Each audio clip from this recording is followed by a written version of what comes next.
পুরাতন যে bus stop ছিল সেই পুরনো বাস স্টপকে এখানে বহাল রাখা হবে।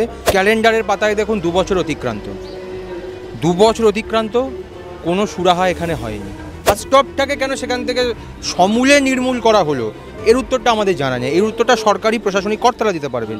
এই বাসিন্দারা তারা বলছেন যে সরকারের তরফ থেকে যখন এটা ভাঙা হয়েছিল ব্রিজটা, তাদেরকে প্রতিশ্রুতি দেওয়া হয়েছিল, বিকল্প ব্যবস্থার কথাও বলা হয়েছিল, কিন্তু এখন হিসাবে হাতে গুনে 2.5 থেকে 3 বছর হতে চলেছে, কোনো রকম কোনো সার্ভে পর্যন্ত এসে করা হয়নি কি মানুষের কোনো অসুবিধা হচ্ছে কিনা। দেখুন, এই টালা ব্রিজ যখন নতুন করে নির্মাণ করা হয় 2022 সালের শারদীয় উৎসবের ঠিক প্রাককালে, সেই সময় এই টালা ব্রিজ, নবনির্মিত টালা ব্রিজকে উদ্বোধন করেছিলেন বাংলার মুখ্যমন্ত্রী মমতা বন্দ্যোপাধ্যায়। এই অঞ্চলের যিনি স্থানীয় বিধায়ক এবং কলকাতা পুরসভার ডেপুটি মেয়র অতীন ঘোষ সহ এখানকার সাংসদ সকলেই সেখানে ছিলেন। তারাই প্রতিশ্রুতি দিয়েছিলেন যে পুরাতন যে বাস স্টপ ছিল সেই পুরনো বাস স্টপকে এখানে বহাল রাখা হবে। Ghoshbagan, Chunipara, lock gate road, Kripanath Dutta road সহ ওদিকে বনমালী চ্যাটার্জি স্ট্রিট, কোনো অঞ্চলের মানুষেরই কোনো অসুবিধা হবে না।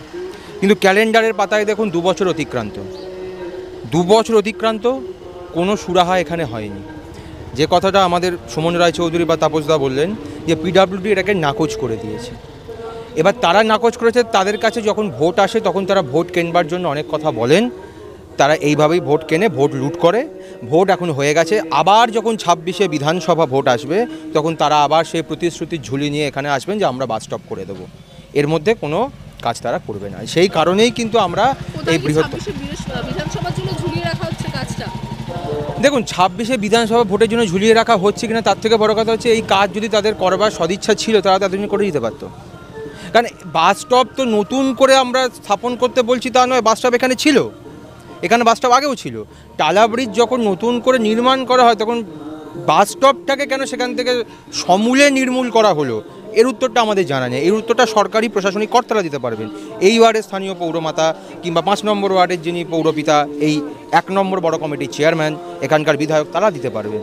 তারা যদি সেই কাজ না করে সেই কাজ আমাদেরকে করতে হবে। কারণ এই অঞ্চলের মানুষ দীর্ঘদিন ধরে, গত 2 বছর ধরে এই দুর্ভোগের মধ্যে পড়ে রয়েছেন।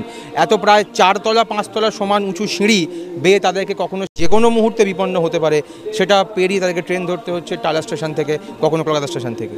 যখন তারা বাস ধরছেন কখনো এদিকে পাইকপাড়া, কখনো এইদিকে আরজিকর খাল ব্রিজ বা বাগবাজার বাটা, এটা যাতে না হয় সেই জন্যই এখানে যে বাস স্টপ ছিল সেই দাবিতেই আজকে আমাদের এখানে অবস্থান বিক্ষোভ।